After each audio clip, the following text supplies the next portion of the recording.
Don Norman and Jacob Nielsen define user experience as something that encompasses all aspects of the end user's interaction with the company, its services, and its products. User experience is a blanket term that includes terms such as usability and UI, and is not limited to any particular medium. Celia Hodent's book, The Gamer's Brain, describes 7 pillars for games user experience. These are based on 10 heuristics for the interaction design created in 1990 by Jacob Nielsen. The first of these pillars is signs and feedback. Signs can either be informative or inviting, either informing the user of a state in the game or encouraging the user to perform a specific action. Take these glowing areas in Super Mario Odyssey. Their colour contrasts with the rest of the level and invite the player to ground pound on them to reveal a moon. Or coins. The second pillar, clarity, based on Gestalt's theory of simplicity and how we as users see the whole of an image before we take away the individual elements. The third pillar is form follows function. The less the user has to think about what they're doing, the better. So, it's much better to create an affordance in a game rather than having to let the user figure out how the game works on their own, then making them remember that for next time. Throwing the hat in Mario is a good example of this because it's exactly how Mario interacts with everything in the world.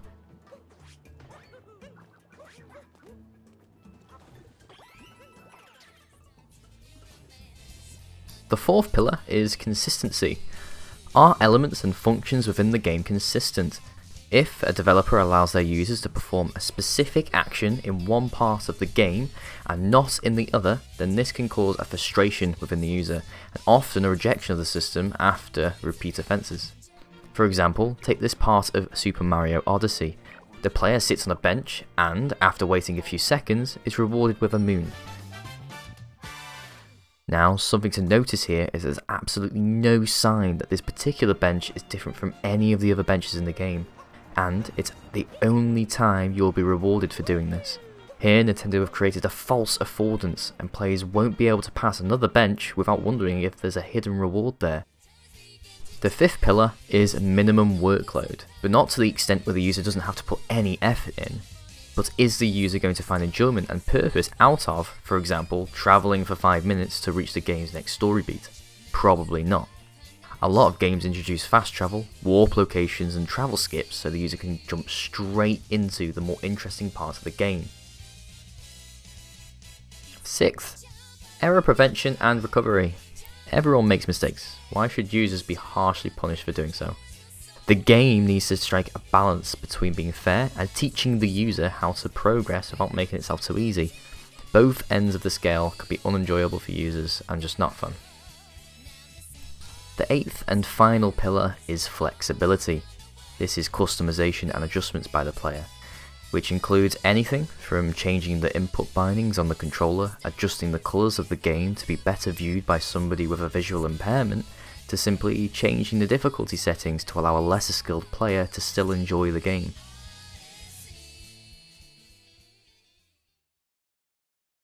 The term accessibility refers to discriminatory aspects related to equivalent user experience for people with disabilities, including people with age-related impairments. However, the term inclusivity involves creating products that are usable by everyone to the greatest extent possible without the need for adaptation. As inclusivity refers to a broader range of users, this is the term that will be used for the remainder of the video while the question is answered. How inclusive is Super Mario Odyssey really? The top level menu that users will see when they first boot up the game is a set of 2 options, regular mode or assist mode. This simple choice changes the difficulty of the game and seems to be targeted towards a younger audience, an audience that may not be able to control or navigate Mario as well as older players. Mario doesn't die when he falls out of the world, he has double the normal amount of health, and arrows direct the player to exactly where they need to go to further the game's narrative. The inclusion of assist mode is a very inclusive way of bringing Mario to a wider audience. It meets one of Hodent's pillars of games UX, flexibility, allowing the player to customize their gameplay experience to match their skill level, and also meets the 7th of the 10 usability heuristics developed by Nielsen in collaboration with Rolf Mollick, flexibility and efficiency of use. Despite Mario Odyssey's assist mode, its efforts in inclusivity end soon after its strive in targeting younger audiences, a strive that's also suggested by one of Joseph Anderson's many conclusions in his 2-hour analysis of the game. Firstly, this mode is not customizable. Say a child finds the assist mode too easy and the regular mode too hard, or somebody with a disability struggles with some of the tricky platforming sections that usually result with a game over, but they find the fact that they're being told where to go at every single point of the game patronising. They're not in for much luck. Another extremely patronising element of assist mode is the new logo that takes place in the corner of the screen during all of the gameplay. These are elements that can give the player an impression that the developers do not believe that any other way of playing the game that's not the regular mode isn't the right way. Not very inclusive, rather exclusive games design. A game that took inclusivity a step further is Matt Thorson's and Noel Berry's 2D platformer Celeste. Celeste features a customizable assist mode that allows invincibility, infinite stamina, adjustments to air dashes, skipping whole sections of the game, and even changes to the game's speed. This way of letting the player fine-tune their own experience opens itself to a plethora of new players who might have been prevented from beating similar fast-paced difficult platformers like Super Meat Boy due to a disability. Also, Celeste doesn't have specific player actions tied to specific motion-controlled inputs like Super Mario Odyssey.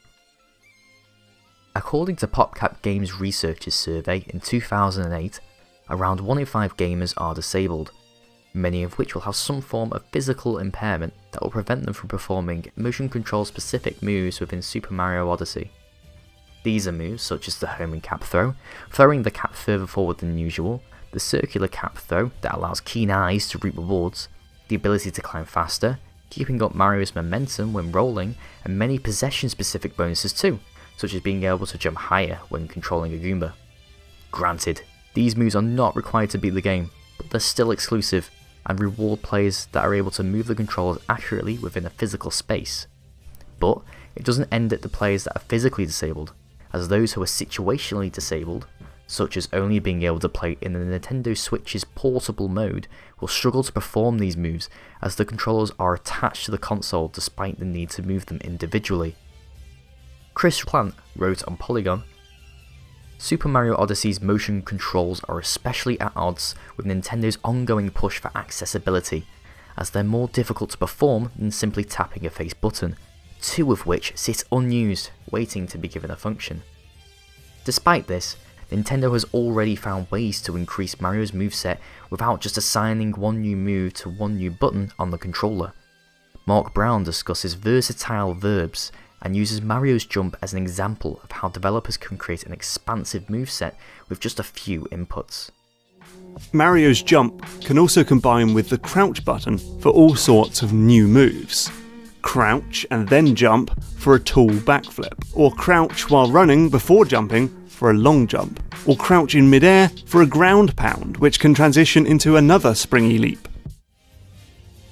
To conclude, Mario Odyssey's assist mode is a good start to more inclusive games design, but other games such as Celeste prove that Nintendo have room to improve, whether it's letting players fine-tune the difficulty of the game to make it easier without making them feel any less of a player, or getting rid of those pesky motion controls, and actually make use of buttons that aren't used.